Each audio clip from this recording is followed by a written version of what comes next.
क्या आप जानते हैं कि अंतिम संस्कार भी इन 3 कारणों से कुछ समय के लिए टाल दिया जाता है? अगर आप नहीं जानते तो जान लीजिए वो 3 कारण। नंबर 1, यदि किसी व्यक्ति की मृत्यु पंचक काल में होती है तो पंचक काल में शव को जलाया नहीं जाता। जब तक पंचक काल समाप्त नहीं हो जाता तब तक शव को घर में ही रखा जाता है और किसी न किसी व्यक्ति को शव के पास रहना होता है। गरुड़ पुराण सहित कई धार्मिक ग्रंथों में उल्लेख है कि यदि पंचक काल में किसी की मृत्यु हो जाए और अंतिम संस्कार भी कर दिया जाए तो उसी के कुल खानदान में 5 अन्य लोगों की भी मौत हो सकती है। इसी डर के कारण पंचक काल के खत्म होने का इंतजार किया जाता है।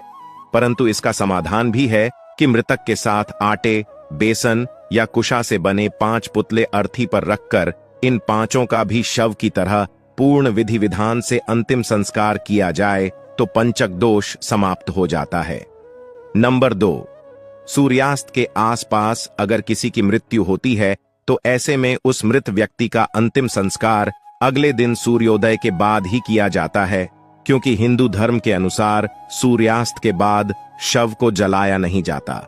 इस दौरान शव को रात भर घर में ही रखा जाता और किसी न किसी को उसके पास रहना होता है और दाह संस्कार अगले दिन किया जाता है। यदि रात में ही शव को जला दिया जाए तो इससे मृत व्यक्ति को अधोगति प्राप्त होती है और उसे मुक्ति नहीं मिलती। ऐसी आत्मा असुर, दानव अथवा पिशाच की योनि में जन्म लेते हैं। नंबर 3, यदि कोई मर गया है परंतु उसका दाह संस्कार करने के लिए उसका पुत्र या पुत्री समीप नहीं है तो उनके आने का इंतजार किया जाता है। तब तक शव को घर में ही रखा जाता है और किसी न किसी को शव के पास रहना होता है। कहते हैं कि पुत्र के हाथों दाह संस्कार होने पर मृतक को शांति मिलती है, अन्यथा वह भटकता रहता है। अगर आपने यह वीडियो पूरा देख लिया है तो लाइक और कमेंट किए बिना मत जाना।